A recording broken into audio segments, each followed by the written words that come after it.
चक्रव्यूह में स्वामी रामदेव इस वक्त आपको नजर आ रहे हैं। टीवी 9 भारतवर्ष पर हमारे साथ वो जुड़ गए हैं। स्वामी रामदेव, सबसे पहले तो आपको अभिवादन, प्रणाम। दिनेश गौतम बोल रहा हूं और इसके अलावा मेरे सहयोगी भी आपको नजर आ रहे हैं। राहुल सिन्हा हमारे साथ आपको नजर आ रहे हैं, यहां मेरे साथ स्टूडियो में बैठे हुए।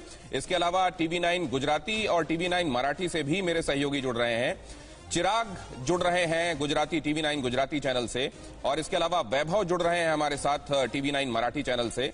और आइए, उस वक्त जबकि कोरोना को हराना है एकजुट होकर, ये विवाद, ये कंट्रोवर्सी क्यों?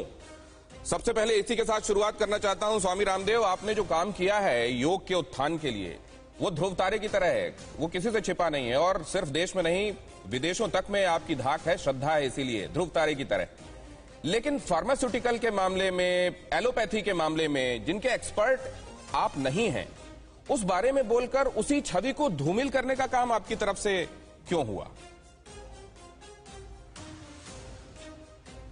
गौतम भाई, प्रथम तो आपको बहुत बहुत प्रणाम, और राहुल सिन्हा जी को અને ગુજરાતના અમારા ચિરાગભાઈને પણ મારું ખૂબ ખૂબ અભિનંદન, અને મહારાષ્ટ્રના પણ બધા સગળા બંધુ ભગનનના माझ्या हृदयपासून खूब खूब प्रणाम। वैभव भाई, आपको भी।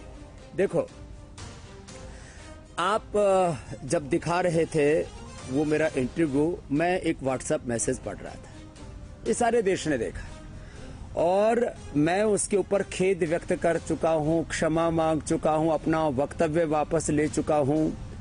और उस दिन भी मैंने कहा, उसी इंटरव्यू में, ये व्हाट्सएप मैसेज पढ़ने के बाद, कि जिन्होंने अपनी जान कुर्बान करके, अपने आप को न्यौछावर करके लोगों को बचाया, उन डॉक्टरों को मेरा आज भी सलाम है।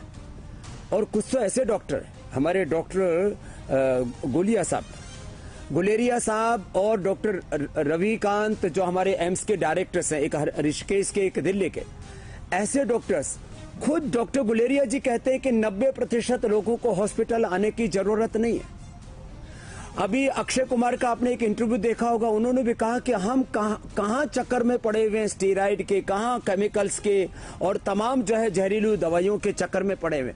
आमिर खान ने जो इंटरव्यू लिया, उसमें तो धज्जियां उड़ा दी कि 50% कमीशन टेस्टिंग के नाम पर, ऑपरेशन के नाम पर, माने गैर जरूरी दवा, गैर जरूरी ऑपरेशन, गैर जरूरी हॉस्पिटल में एडमिशन, और क्या क्या नहीं होता। अब बाबा रामदेव बोले तो फिर क्यों कौन खून खोले भाई? मैंने कौन से ऐसा अपराध कर दिया? मैं तो एक ही बात कह रहा हूं भाई, एलोपैथी में अभी भी मैं कह रहा हूं, जो अच्छे डॉक्टर हैं उनका हाथ जोड़ करके, सिर नवा करके अभिनंदन, उनको सलाम है।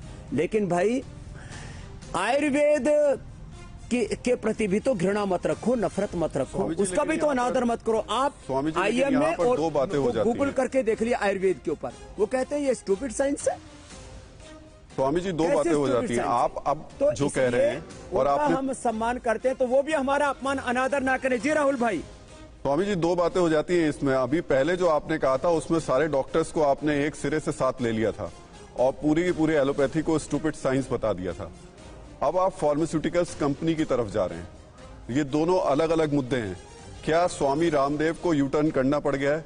क्या उन्हें इस बात का एहसास हुआ कि उन्होंने गलत कह दिया था, उनसे गलती हो गई थी? देखो, मैंने पहले भी कहा राहुल भाई, कोई राइट लेफ्ट, कोई दाएं बाएं नहीं है, ना कोई यू है, ना कोई एल है, ना कोई के है। देखो, ये सारा का सारा मुद्दा ये है कि अच्छे डॉक्टर्स का निरादर कौन कर सकता है, लेकिन इस इंडस्ट्री में यदि गलत लोग हैं तो उनको खुद भी आत्ममूल्यांकन करना चाहिए। और ये आईएम में तो कोई ठेकेदार है ही नहीं, ये तो एक अंग्रेजों के वक्त का बना हुआ एक एनजीओ है, उसको इतनी गंभीरता से लेने की भी जरूरत नहीं है। और जो लोग अभी भी बहुत बड़बोले हो रहे हैं, उसमें एक बात मैं पूछता हूं, मैं हमेशा कहता हूं कि एलोपैथी में शल्य चिकित्सा, सर्जरी बहुत अच्छी है, और उसके भी संस्थापक महर्षि सुश्रुत हमें नहीं भूलना चाहिए, लेकिन उसमें बहुत प्रगति की है, और हमेशा किसी ने कुछ योगदान दिया है, कुछ काम किया। मॉडर्न मेडिकल साइंस ने सर्जरी में बहुत बड़ा काम किया, उसके लिए उनका सम्मान होना चाहिए, और कभी किसी को जरूरत पड़े तो उसका सहारा भी लेना चाहिए।